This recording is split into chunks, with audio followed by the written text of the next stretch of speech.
Pleased to be joined now for yet another season, the senior producer from NFL Films, Greg Cosell, joining us here on the show. He's diving headlong into preseason action, and man, I don't know if there's anything he'd rather do. How you doing, Greg? I even put on a college shirt today, Chris. I know, I see that. Hey, you know? I was going to ask you if you have like a lawn fete to go to after or something. The missus had to get you dressed up.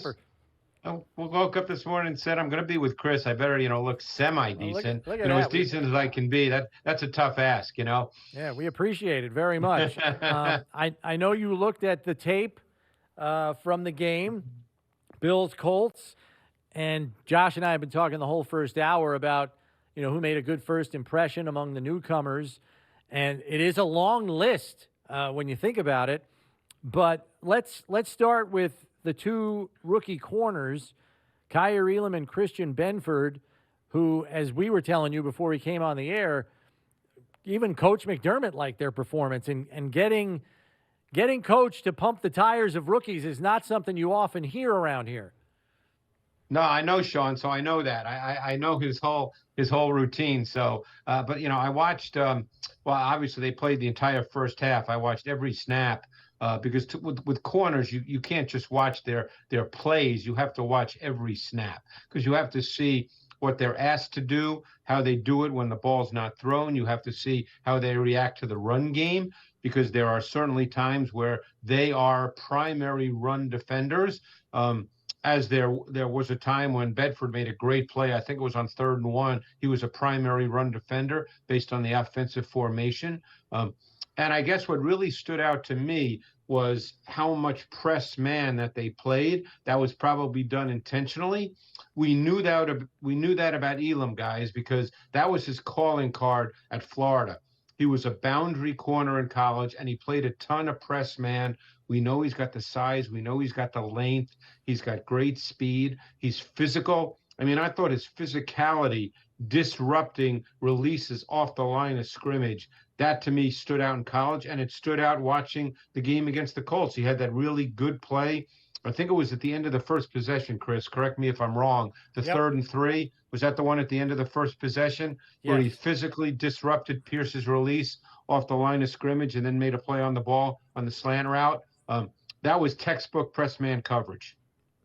Yeah, sticking with Elam, one of the things that has stood out even in training camp was how competitive this guy is. I mean, he likes to go toe-to-toe with Diggs and Gabe Davis, and guess what? Those guys are going to make you better. There was a play, and I think it was that one that we just saw that's playing here, on the screen.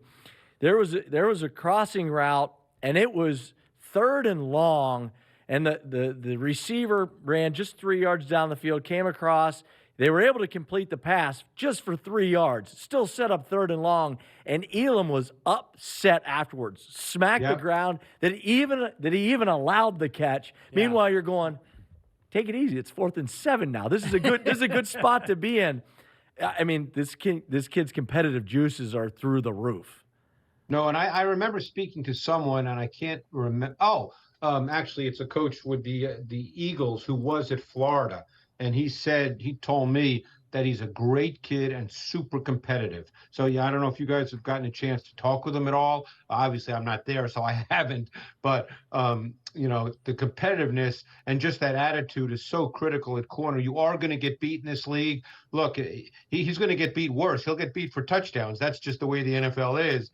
But you want someone who responds that way and always thinks that he's the reason, that he can get better at what he does. But I just love his physicality. I love his length. He's got quickness too. He plants and drives.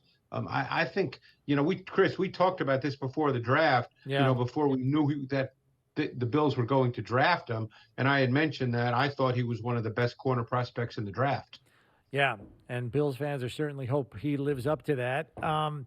From one member of the draft class to another, Khalil Shakir has impressed early, impressed in the middle of camp, and impressed at the end. He impressed in the preseason opener as well, to no one's surprise, who's been out at camp even just a couple of times. He stands out, Greg, and in this game he did when the twos were going against the Colts ones, even on the first drive. Well, another guy, if you may recall, Chris, I loved his tape coming out, and I thought he had inside-outside versatility, even though he played the majority of his targets at Boise last year came out of the slot. But I thought he had inside-outside versatility. I thought he was a pretty refined and detailed route runner. I thought he had separation quickness. He's got really good body control and hands, which we saw in this preseason game. He went up and got the ball a couple of times, catches the ball with his hands exceptionally well. And I'm not surprised at all. Again, I don't know how they're going to work out their wide receiver group. We know, obviously, they've got Diggs, one of the best in the league. They've got Davis, who could become an emerging star. They obviously signed Crowder, who seemingly is the slot receiver. So we don't know how all this will play out. But I think Shakir is just going to be one of those players that you just keep watching him every day and say, you know what, we have to find snaps for this guy. He deserves some snaps somewhere along the line. The Bills in the offseason retold up front a little bit on the defensive line, in particular defensive tackle. They bring in Jaquan Jones, but they also bring in Tim Settle. And I tell you what, he didn't play a lot of snaps, but he made some noise when he was on the field. Well, Josh, he was really disruptive. I mean, the first play of the game, it started, he was the one technique, so he lined up just shaded from the offensive center, and he just shoved the center, Kelly, the first-team center here. A lot of people think Kelly is one of the better centers in the league. He showed hand strength to control and displace him, and then react laterally, and he tackled Hines for a 1-yard gain. And I thought he had some other dominant snaps versus Kelly. He controlled him a number of times. And then on the 4th and 4 play, the Bedford play, we didn't talk about this specific play with Bedford when he had a great press man play himself on the Pittman slant route on 4th and 4. I'm sure you guys remember that. But Settle had an outstanding bull rush, and that was against Quentin Nelson. I'm sure you remember that part of it. Yep. He was, like I said, he only played 11 snaps, but he had 3 or 4 just absolutely dominant plays. And I remember speaking to people in Washington, and they thought he was going to be a really, really good player. And sometimes, obviously Washington has a really good starting tackle group, so it didn't work out there for him.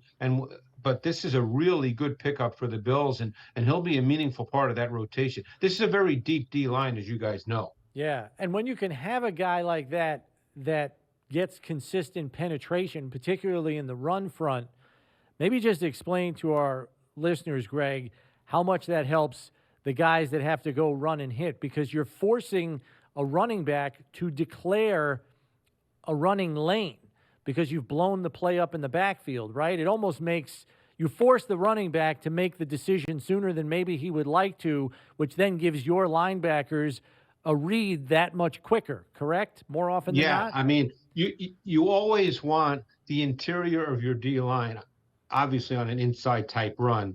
We're not talking about a pitch outside a toss, right, but on any kind of sort of inside run, whether it be zone, whether it be gap scheme, you would love to penetrate so that the back has to declare early. Because if the back can kind of just, let's say, hug double teams, that's the term they use, where he can just press the hole and hug double teams, then the second level defenders, Chris, as you suggested, then they're kind of stuck. Then they become reactive players, and that's not what you want. You want those D tackles to control the line of scrimmage, ideally push it back. They don't have to push it back 3 yards. You can push it back a half yard, a yard, and you still force the back then to have to react, and he becomes the reactive player. And then your second level defenders, the Milanos, the Edmonds, then they can be proactive and they can attack. And that's ultimately what you want. Let's stay up front there, talking about that Bills defensive line. Boogie Basham's rookie year, up and down, probably a little more down than up. And he even admitted coming into this season that he prepared differently. And by prepared differently, he almost led us to believe that he prepared. You know what I mean? I think he's a lot more ready going into year 2 for what it takes to play at a high level in the NFL. And he had some nice plays in that first preseason game. Yeah, he sure did. I mean, obviously he had the sack fumble where he beat the right tackle Murray off the edge. That's something you'd really like to see from him because, when he came out of Wake Forest, I did not necessarily think he was a true edge rusher. In fact, I thought maybe it's best if he gets up to 285 and moves inside. And you guys know that last year he played snaps both outside and inside, and we'll see how this D-line rotation shakes out. Obviously, as we said, there's going to be a lot of depth, but he really did show some juice off the edge. And what I really liked about this play that we're looking at right now is I liked the way he was able to bend a little bit because he's not a true bender. He's not really flexible the way you think of edge rushers, but I thought he showed some bend there once he ran the arc and got past the right tackle. So that's something maybe, hey, Josh, maybe what you're talking about, maybe he worked on his body, a certain way in the offseason because, like I said, you didn't see him coming out of Wake as a flexible player. But he's looking for snaps. I mean, this is the time when he needs to get snaps and he needs to be productive within the context of that rotation, however number of snaps he gets. Yeah, and I mean, he even said, he has reshaped his body composition this offseason. I mean, he told us he played anywhere between 268 and 272 last year, and this year he's down to like 258. He's somewhere between 255 and 258, and even his teammates have said his burst off the line is like night and day compared to last year. And you saw his burst on that play. You saw it right there. And that's critical for him. Whether he's inside or outside, it doesn't matter. You want to be the first one to react when you're rushing the quarterback. Let's talk about the guy that's on the other end of that play because Terrel Bernard is another member of the draft class who has flashed in camp, looks incredibly instinctive. And I know there are Bills fans out there that worry about his size, but maybe after you kind of break down Terrel Bernard, maybe explain, Greg, how if you have big interior defenders like Jordan Phillips, Tim Settle, and Daquan Jones, they can keep an undersized linebacker clean, enabling him to make plays. Yeah, and what it comes down to, Chris, for smaller guys, and by the way, he does look smaller on tape, and I knew that when I watched his tape, even though I really liked what I saw in college, is then it becomes key and diagnose and angles. Because what you don't want is you don't want to allow climbing offensive linemen to get up on you square. That's what you can't have happen because he's not big enough to really play off that. Right. Even Spector, he showed that as well in this game. He's not a really big guy either. He's built differently than Bernard, and Bernard's a better pure athlete, but you can't allow those guys to get into you square. So you have to be able to key, diagnose, and then win with angles. And I think Bernard will be able to do that. I thought he had some good snaps in this game and some tough snaps in this game. But, I always, people always think first preseason, even when guys are rookies playing through the first part of the regular season, you kind of expect young players to have ups and downs. This is a whole new deal. These are just better players they're playing against, and they have to learn. But I think that's what Bernard's game is. His game is built on quickness, reaction time, and speed. One of the players who Bills fans are familiar with because he's been here a couple of years now, and UB fans are familiar with, is Cam Lewis, a guy that, it tends to stick around on the roster here because he can do a little bit on the outside, a little bit on the inside. Made a few plays in that preseason opener. Yeah. What did you see when you watched Cam? Yeah, he played a lot of press man as well. That stood out. He had that strong play on 4th and 4 early in the second quarter where it was strong man coverage on the Campbell out route. And it wasn't a bad throw by, I think Matt Ryan might have been still playing at that point or it was Foles. It might have been Foles. But he had really good coverage on the out route by Campbell. But, he played some press man. He got involved in the run game a little bit. That's what stood out to me, too, is the corners got involved in the run game. And, I think corners, for the most part, are not drafted because of their ability to play the run, but you'd obviously like that to be part of what they do. And I thought that all three corners, because I think they all played pretty much the entire first half. I know Bedford and Elam did. I think, am I correct? Did Lewis also play the entire first half? I think he did. Yeah, pretty much. Yeah, but all these guys showed some physicality and toughness and competitiveness playing the run. And I would bet that that is discussed by Sean and Leslie and all the position coaches. My guess is that that's something that's important to them. Jaquan Johnson, again, flashes with a big play, comes up with an interception. He talked about the play after the game, saying he was running a reverse rotation. But, I mean, he had a beat on that play. Even if the pass was accurate, it wasn't, and he's in the right spot to make the INT. No, it's always nice when the quarterback overthrows the ball right to you. That's always good for a post. That's always good for a post safety because then they look really, really good.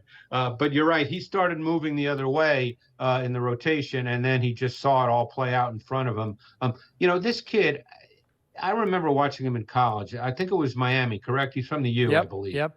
And I thought he was a really smart, savvy, aware player in college. He's just not very big. And I thought that because of that, and because he's not purely explosive, like when you think of a post safety, you think of a guy who needs to have great range and the ability to cover a lot of ground. He's not quite that guy, but I thought he was a really good player. And I'm not surprised he's sticking around. My guess is he's probably a pretty good special teams player. Truth be told, I don't study that, so I don't know. But, he's just one of those guys that's aware, that's savvy. I think he sees it well because when you play in the back end, you've got to see the whole picture. We already talked about Khalil Shakir. Let's talk about one other wide receiver who it made a little bit of waves toward the end of training camp, Isaiah Hodgins. And then all of a sudden, man, did he look good, in particular late in the game in that first preseason game, finished with 9 catches, 77 yards.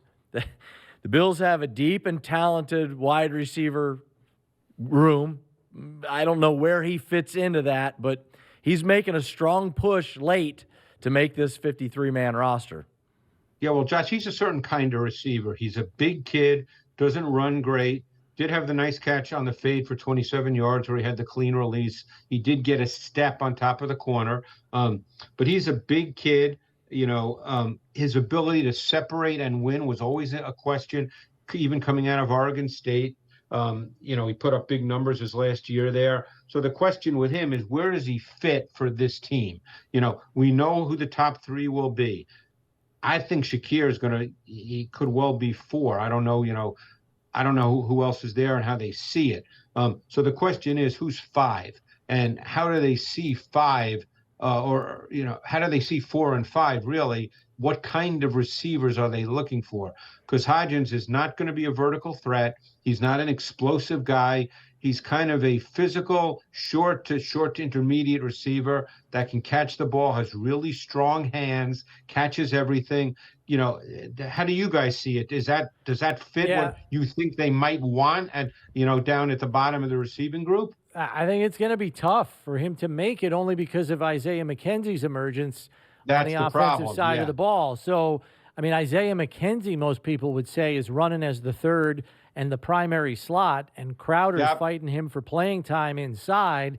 And I know you remember that Hodgins was primarily a slot guy in college, at least at the end of his career, and there's really no room for him inside because of the presence of Crowder, McKenzie, and then you can even argue Shakir. I think Shakir is your 4 or your 5, depending on where they're going to put Crowder and how often. And so now one of those guys is the 5. So now you have Jake Kumaro, who is a great special teams player and is a 4. I think he's a 4-team special teamer, if I remember right. So now it's like, well, where does Hodgins fit there? I don't know. It's a conundrum. And I know, Greg, that you guys look at this when you study rosters and stuff. I know there were a handful of teams that carried 7 receivers last year on their active roster. I don't know if the Bills push it that far. Maybe they do.